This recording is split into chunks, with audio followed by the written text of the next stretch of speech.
करावा लागतोय। हजारोंच्या संख्येने अमेरिकेचे नागरिक रस्त्यावरती उतरलेत।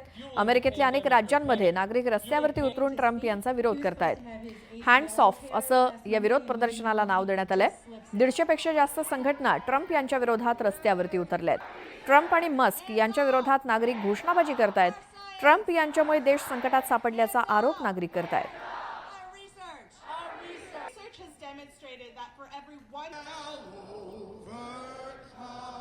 अमेरिकेतली ही दृश्य आहेत। ट्रम्प यांच्या विरोधात नागरिक मोठ्या प्रमाणात रस्त्यावरती उतरलेले आहेत। ट्रम्प यांच्यामुळे देश अडचणीत आलाय असा आरोप या नागरिकांचा आहे आणि हातात पोस्टर्स घेऊन घोषणाबाजी केली जाते। जगामध्ये टॅरिफ वॉर सुरू करणारे अमेरिकेचे अध्यक्ष डोनाल्ड ट्रम्प यांना त्यांच्याच देशामध्ये विरोध सहन करावा लागतोय नागरिकांचा।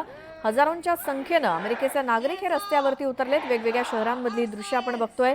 वॉशिंग्टनमध्ये, बोस्टनमध्ये आणि शार्लोटमध्ये नागरिक रस्त्यावरती उतरले ट्रम्प यांच्या विरोधात।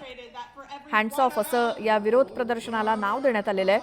150 पेक्षा जास्त संघटना ट्रम्प यांच्या विरोधात रस्त्यावरती उतरल्या आहेत। ट्रम्प आणि मस्क यांच्या विरोधात नागरिक घोषणाबाजी करतायत। डोनाल्ड ट्रम्प यांच्यामुळे देश संकटात सापडल्याचा आरोप अमेरिकेतले नागरिक करतायत।